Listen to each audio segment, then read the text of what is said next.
পাল্টা আক্রমণ হিসেবে ইরান উপসাগরীয় দেশগুলোর সঙ্গে সংযুক্ত আরব আমিরাত বা ইউএইকেও টার্গেট করেছে।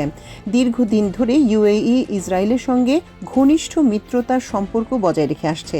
তাদের মধ্যে ব্যবসায়িক ও কূটনৈতিক দৃঢ় সম্পর্ক রয়েছে দীর্ঘদিন ধরেই। ইসরায়েলের প্রেসিডেন্ট, প্রধানমন্ত্রী, প্রতিরক্ষামন্ত্রী নিয়মিত ইউএই সফর করেন।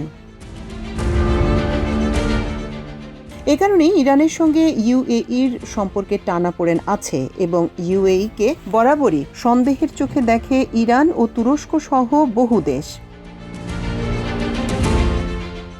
এর আগে ইরানে যুক্তরাষ্ট্র ও ইসরায়েল যৌথভাবে হামলা চালানোর পর সংযুক্ত আরব আমিরাত বা ইউএই সহ মধ্যপ্রাচ্যের বেশ কয়েকটি দেশে একযোগে ভয়াবহ বিস্ফোরণ ও ক্ষেপণাস্ত্র হামলা চালায় ইরান।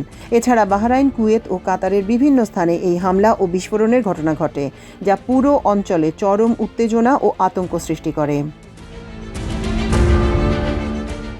স্থানীয় সময় আজ শনিবার সকালে ইরানে আকস্মিক হামলা চালায় যুক্তরাষ্ট্র ও ইসরায়েলি বাহিনী।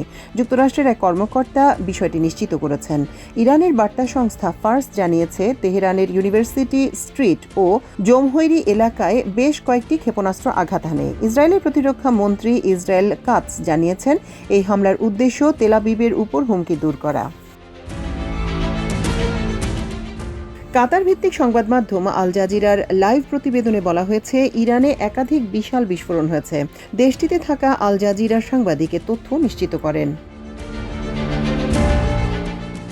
এরপর সকালে মার্কিন ইসরায়েলি যৌথ হামলার পাল্টা জবাব শুরু করে ইরান। ইসরায়েলকে লক্ষ্য করে একাধিক ক্ষেপণাস্ত্র ছুড়েছে দেশটি। ইসরায়েলি বাহিনীর পক্ষ থেকে বলা হয়, ইসরায়েলের দিকে আসা ক্ষেপণাস্ত্র শনাক্ত করা হয়েছে।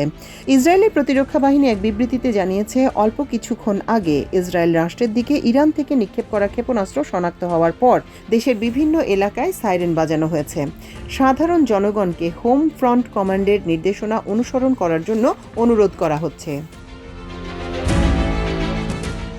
এর আগে 2025 সালের 13 জুন ভোর 3:15 একাধিক বিস্ফোরণে কেঁপে উঠেছিল ইরানের রাজধানী তেহরান। 200টিরও বেশি ইসরায়েলি যুদ্ধবিমান ইরান জুড়ে 100টিরও বেশি পারমাণবিক ও সামরিক স্থাপনা এবং আবাসিক এলাকাগুলোতে হামলা করে। গুরুত্বপূর্ণ পারমাণবিক বিজ্ঞানী এবং সামরিক কমান্ডারদের হত্যা করার পর দুই দেশের মধ্যে 12 দিনের তীব্র সংঘাত শুরু হয়।